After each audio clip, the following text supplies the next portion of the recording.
বিসমিল্লাহির রহমানির রহিম। হে সমস্ত জগতবাসী, আজকে কিছু আলোচনা আপনাদের সামনে নিয়ে আসলাম। যদি আল্লাহ তৌফিক দান করেন হয়তো একটু বুঝিয়ে বলতে পারবো। সেই কথাগুলো হলো, দেখুন, আমি বা আপনি যদি কাউকে ভালোবাসেন তাহলে আপনি শুধু তাকে ভালোই বাসবেন, তাকে কখনো ঘৃণা করবেন না। যদি তাকে ঘৃণা করতে হয় তাহলে সেটা মনের চাপা দিয়ে রাখবেন, কিন্তু তার সাথে আপনি কখনো ঘৃণার আলাপ বা ঘৃণা প্রকাশ করবেন না, ভালোবাসাতেই থাকবেন। একটা সময় তার ভিতরে এমন কিছু জাগ্রত হবে, কিরে, তার সাথে এত ফল্ট, এত 2 নম্বরই, এত খারাপ কিছু করেছি, কিন্তু সে আমাকে ভালোই বেসে যায়। সে বুঝতে পেরেছে তাকে আমি ভালো জানি না, তাকে আমি ক্ষতি করি, কিন্তু সে আমাকে ভালোই বাসে। আসলে মূলত ভালোবাসা তো সেটাই, যার দ্বারা আমার ভালো হবে, যার দ্বারা আমার সবসময় ভালোই কিছু হবে, কিন্তু তার দ্বারা যদি আমার ক্ষতিও হয় তবু সে ভালোবাসে। সে কখনো উত্তেজিত কোনো কথা বলল না, কোনোদিন কিছু বলল না, তো সে আমাকে ভালোই বেসে যায়। একসময় সেই মানুষের বিবেক জাগ্রত হবে, তখন কি করবে? আপনাকে উপরে উপরে যদিও আপনাকে তাড়িয়ে দেয় বা আপনাকে ভালোবাসা দিল না, কিন্তু সে একসময় বসে বসে কাঁদবে আপনাকে স্মরণ করে। আর যখন আপনাকে স্মরণ করে কাঁদবে তখন সেটাই ভালোবাসা। আরেকটা বিষয় হলো যে একজন ছেলে একটা মেয়েকে যখন ভালোবাসে, আর ভালোবাসলে যে তার সাথে সংসার করতে হবে এমন কোনো কথা নেই। কারণ ভালোবাসা এমন একটা জিনিস আর সংসার হলো আরেকটা জিনিস। তো যারা সংসার করার জন্য ভালোবাসে, মূলত এটা কি ভালোবাসা? আর যারা ভালোবাসে যে সে যার হোক,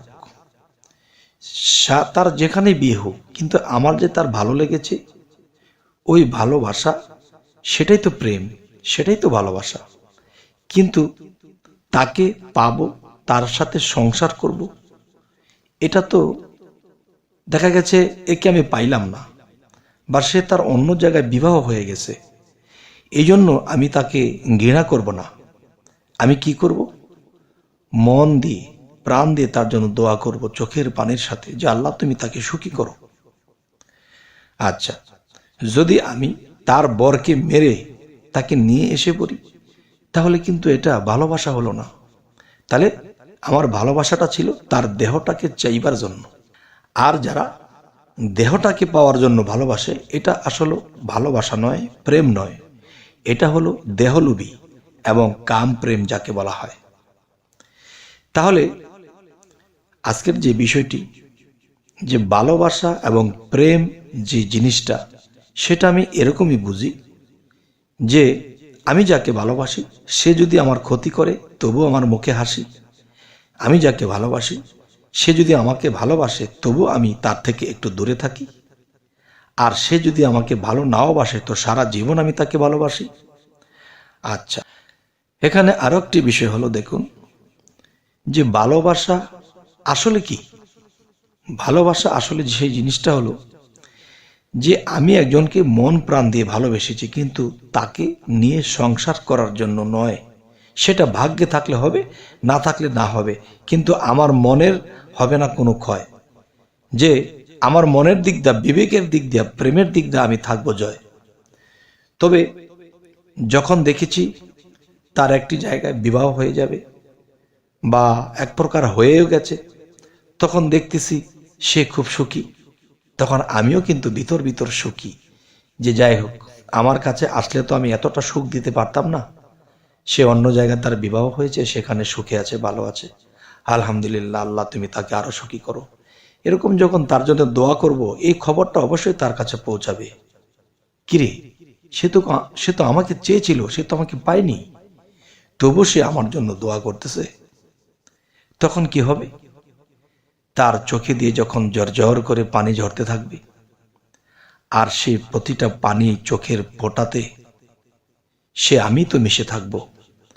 আর মানুষ যখন একটা কথা বলে না, যে মানুষের মৃত্যু নেই, মানুষের মৃত্যুটা কোথায় নেই? যে মানুষ যখন এই পৃথিবীর কোনো মানুষ কোনো মানুষকে ঘৃণা করে, তাহলে সেই মানুষটি সকল মানুষের কাছে সে মৃত। আর যদি সেই মানুষটি পৃথিবীতে নেই, দেহ ত্যাগ করে চলে গেছে, তার কিছু ভালো কাজ দেখে যদি কেউ স্মরণ করে যে ইনি আমাকে উপকারটি করেছিল, তিনি আমাকে খুব ভালোবাসত, তিনি আমাদের এই ফ্যামিলির অনেক কিছু রক্ষা করেছে, তিনি এত সুন্দর ব্যবহার করে কথা বলছে, আমি তাকে খুব ভালোবাসতাম, যখনই এই কথাটা বলে গেল তখন সে কিন্তু মৃত্যুবরণ করেছে আরো 5 বছর 10 বছর আগে, কিন্তু তাকে যে স্মরণ করেছে, চোখের পানি ফেলেছে, আর সেই আত্মার তো মৃত্যু হয়নি, সেই আত্মাটা দেখতে পাচ্ছে যে আমি এখনো তাদের কাছে বেঁচে আছি। সুবহানাল্লাহ। যে এখনো আমি তাদের কাছে বেঁচে আছি কি দিয়ে? সেটা কর্ম দিয়ে, প্রেম দিয়ে, ভালোবাসা দিয়ে যে আমি পৃথিবী থেকে এসেছি। এখন আমি সেই তাদের কাছে বেঁচে আছি, তারা আমাকে স্মরণ করে তাদের চোখ দিয়ে পানি জড়াচ্ছে, তাদের ভিতরটি ফেটে ফেটে আসছে, তারা আমাকে স্মরণ করছে। আর স্মরণের মরণ নেই, যে জায়গাটি কথা যে তাদের স্মরণের মধ্যে সে বেঁচে আছে, তার মৃত্যু হয়নি।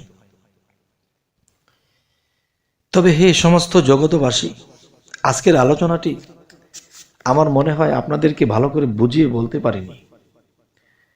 তবে যে কথাটি আজকে বলতেছি যে দেখুন, এই পৃথিবীতে আমরা এসেছি, আল্লাহ কিন্তু একটা কথা বলেছে কোরআনে যে আমি মানুষের মৃত্যু ও জীবন সৃষ্টি করিয়াছি পরীক্ষা করার জন্য। তোমাদের মধ্যে কে কর্মে উত্তম, তিনিই পরাক্রমশালী ও ক্ষমাশীল। তাহলে প্রেমিক কে, ভাবুক কে, ভালোবাসার মানুষ কে, পরোপকারী কে? যিনি পরোপকারী সে কখনো বিনিময় চায় না।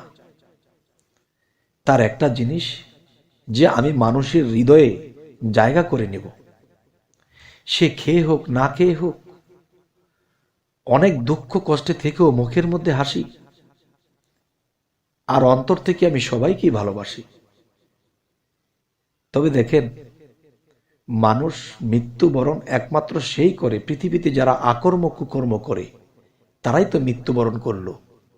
তারা দেহ থেকে যখন আত্মাটা বের হবে তখন এক মৃত্যু, আর মানুষের ঘৃণার মধ্যে সে হয়ে গেছে এক মৃত্যু। এই দুইটা মৃত্যু যার হয়ে গেছে সে মরে গেছে। আর মরে গেছে বলতে কি, সে জাহান্নামের দুয়ারে চলে গেছে। আর যে জাহান্নামের দুয়ারে পৌঁছে গেছে সেই তো মৃত।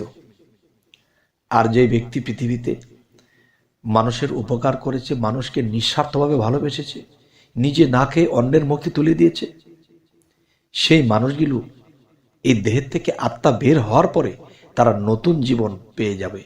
নতুন জীবন কি? তারা দেখতে পাবে, সেই আত্মাগুলো দেখবে যেই মানুষগুলোর উপকার করে এসেছে, যাদেরকে ভালোবেসে এসেছে, নিজের খাবার চিন্তা করেনি, নিজের খাবার অন্যের মুখে দিয়ে এসেছে, তাকে নিয়ে তারা গর্ব করছে, তাকে নিয়ে তারা চোখ দিয়ে পানি ঝরাচ্ছে। এই জিনিসগুলো সেই আত্মাগুলো যখন দেখতে পায় তখন সেই আত্মাগুলো আর মৃত্যু হয় না, তারা আর কখনো জাহান্নামে যায় না। কারণ একটা কথা বলা হয়, যেখানে 40 জন মানুষ আছে এর মধ্যে একটা আউলিয়া থাকে।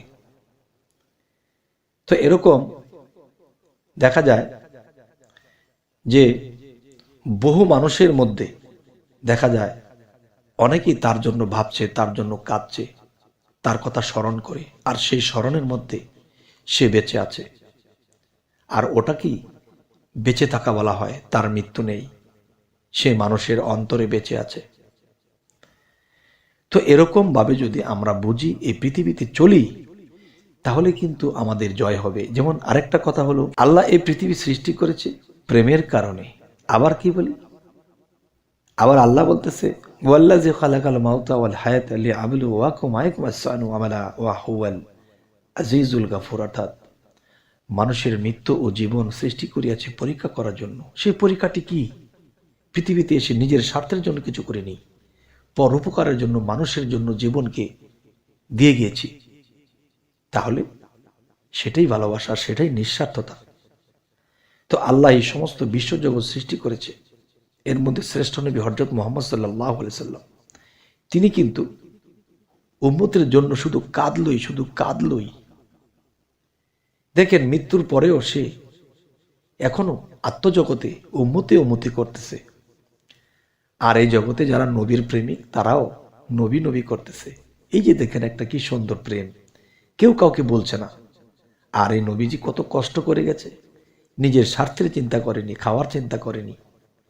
ঠিক একজন বেলায়েতের যুগে একজন আউলিয়া যদি এরকমভাবে করে তো তাদেরকেও স্মরণ রাখবে, আর সেই স্মরণের মরণ নেই। যাই হোক, হে সমস্ত জগতবাসী, আজকের এই আলোচনাটি আমি কি যেন আপনাদেরকে বোঝাইতে চাইছি আমি বুঝতে পারছি না। তাহলে আমি যেহেতু বুঝতে পারিনি আমি কি আলোচনা করেছি, অবশ্যই আপনারা কমেন্টে জানাবেন যে আপনি এই জিনিসগুলো বুঝিয়েছেন। যাই হোক, আমাদের চ্যানেলে যদি আপনারা নতুন হয়ে থাকেন অবশ্যই সাবস্ক্রাইব করে নেবেন, পরবর্তীতে যেন ভালো আলোচনা আপনাদের কাছে পৌঁছে দিতে পারি। তো সকলেই ভালো থাকবেন। আল্লাহ হাফিজ।